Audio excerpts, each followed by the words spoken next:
बम्बई एक ऐसी जादू नगरिया, एक ऐसा सपनों का शहर जहां हर कोई एक उम्मीद लेकर जाता है। उम्मीद तरक्की की, आस कामयाबी की।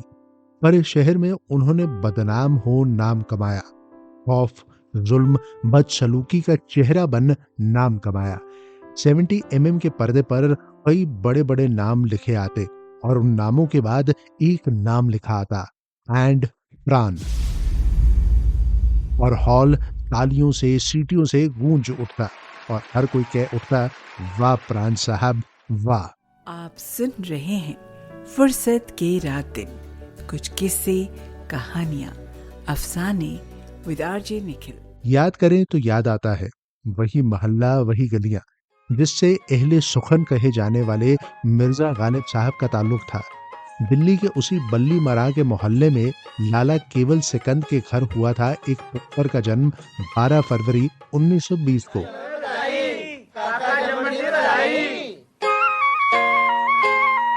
ਮੈਨੂੰ ਲੋਕਾਂ ਦਿੱਤੀ ਵਧਾਈ ਕਾਕਾ ਜੰਮ ਪਿਆ। जिसका नाम उन्होंने बड़े चाव से रखा, प्राण सिकंद। पर शायद वो भी नहीं जानते थे कि इस नाम का खौफ इस कदर फैलेगा कि सदियों तक माए अपने बच्चों का नाम प्राण नहीं रखेंगी। वाकई उत्तर प्रदेश में प्राण साहब के एक्टर बनने के बाद एक फैन क्लब बनाया गया, प्राण फैन क्लब, जिसमें रजिस्ट्रेशन के दौरान ख्याल आया कि किसी का नाम भी प्राण नहीं है। सबने अपने अपने कॉलेजेस में पता किया, वहां भी किसी का नाम प्राण नहीं मिला। फिर इलाहाबाद यूनिवर्सिटी में पता करने पर भी यही हाल था।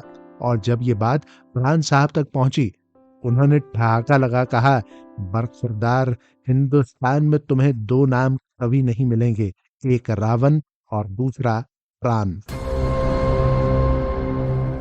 खैर, इनके परिवार का फिल्मों से कोई ताल्लुक नहीं था और पढ़ाई में भी प्राण साहब बस गुजारे लायक ही नंबर लाया करते थे।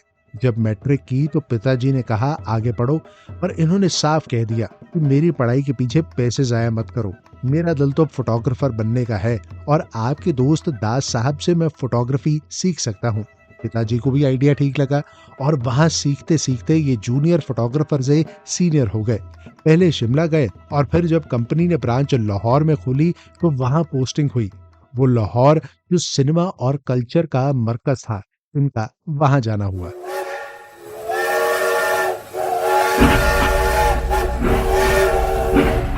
पर खेल तो इनके साथ तकदीर रही थी। एक दिन एक दुकान पर पान खा रहे थे।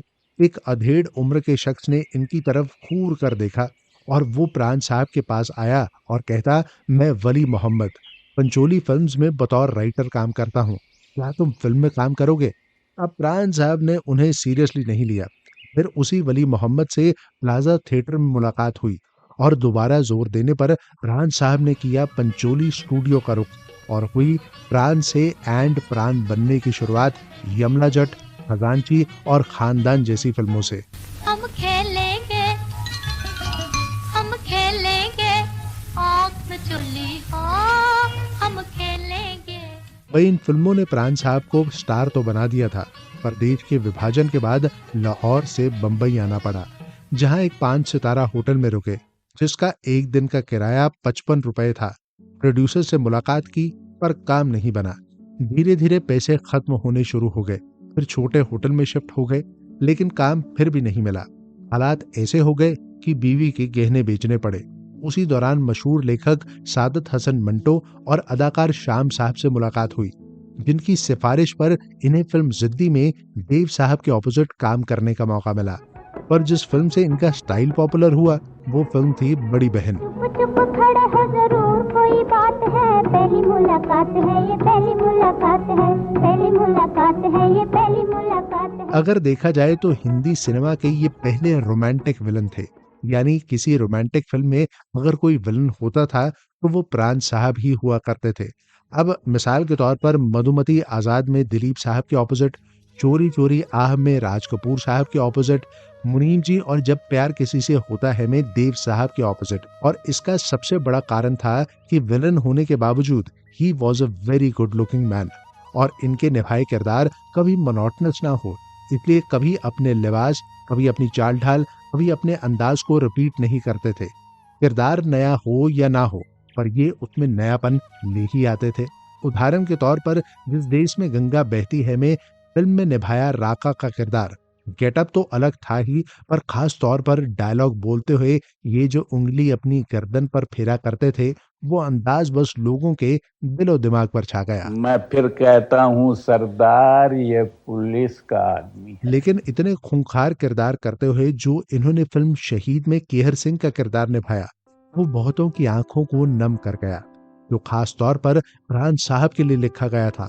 और ये फिल्म उनकी जिंदगी में उस मोड़ पर आई जब बतौर कैरेक्टर आर्टिस्ट उन्होंने फिल्मों में अपनी सेकंड इनिंग्स की शुरुआत की। और इसी इनिंग में उनके बेहतरीन किरदार हमें फिल्म उपकार, जंजीर, don, Amar Akbar Anthony, Victoria number 203 जैसी अनगिनत फिल्म्स में देखने को मिले। हमारा खुशकिस्मती कि तुम्हारे जैसे बड़े ऑफिसर ने हमको याद किया। हमारे लायक कोई खिदमत। तुम्हारा नाम शेर खान है? इस इलाके में नए आए हो साहब, वरना शेर खां को कौन नहीं जानता। खैर, अब मुलाकात हो गई। जब तक बैठने को न कहा जाए शराफत से खड़े रहो। ये पुलिस स्टेशन है, तुम्हारे बाप का घर नहीं। सेंस ऑफ ह्यूमर फरहान साहब का बड़ा बाकमाल था।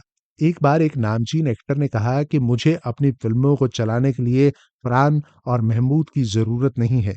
जब ये बात फरहान साहब को पता लगी तो हंसकर बोले, चलो उन्होंने ये तो माना कि हमारे कारण फिल्म्स चल जाती हैं, इतना ही बहुत है। एक थॉरो प्रोफेशनल भी वो थे। फिल्म उपकार के शूट के दौरान चुपचाप अपना शॉट दे रहे थे, ज्यादा कुछ बोल नहीं रहे थे। शाम पैकअप होने के बाद मनोज कुमार साहब ने पूछा कि बात क्या है, आप इतने चुप चुप क्यों हैं? कहने लगे कि कल शाम पता लगा कि मेरी छोटी बहन इस दुनिया को छोड़ गई। मनोज साहब हैरान हुए कि आपने बताया क्यों नहीं? तो बोले कि दुख मेरा है और मेरे कारण शूटिंग रुकती, कई लोगों का नुकसान होता, प्रोड्यूसर का नुकसान होता, और ये मुझे गवारा नहीं था। होठों पे सच्चाई रहती है, जहाँ दिल में सफाई रहती है। हम उस देश के वासी हैं, हम उस देश के वासी हैं, जिस देश में गंगा बहती है। नाइंसाफी भी उन्हें बर्दाश्त नहीं थी। अपने असूलों के एकदम के थे। एक दफा उनको बेस्ट सपोर्टिंग एक्टर का अवार्ड दिया गया, लेकिन उसी साल पाकीज़ा के म्यूजिक डायरेक्टर गुलाम मोहम्मद साहब को बेस्ट म्यूजिक डायरेक्टर के अवार्ड से नहीं नवाजा गया। चाहे फरहान साहब का पाकीज़ा से कोई ताल्लुक नहीं था, उन्होंने अपना अवार्ड ये कह वापस कर दिया कि इतनी नाइंसाफ जूरी से मुझे अवार्ड कबूल नहीं। शेर व शायरी का शौक रखने वाले फरहान साहब के लिए ही शायद ये लिखा गया, मैं तेरा नाम ना लूं फिर भी लोग पहचाने, मैं तेरा नाम ना लूं फिर भी लोग पहचाने, आप अपना तारुफ हवा बहार की है। माय डियर बॉय, तुम्हारे देश ने कुछ नहीं दिया। India's contribution is 0, 0 and 0। अगर तुमने मुझ पर गोली चलाई तो तुमसे ज्यादा पागल और कोई नहीं होगा, इसलिए कि सिर्फ मैं जानता हूं कि तुम बेगुनाह हो। ये लो, पहचाना इसी कन्नी को? ये वही कन्नी है जिसे बरसों पहले तुमने मेरी तरफ उछाल कर मेरी गरीबी का मजाक उड़ाया था। कि इस जमीन पर फतेह खां अकेला पैदा नहीं हुआ है, उसके साथ उसकी भला की जिद भी पैदा हुई है। कहीं मेरी जिद की फुर्सत के रात दिन, कुछ किस्से, कहानियां, अफसाने।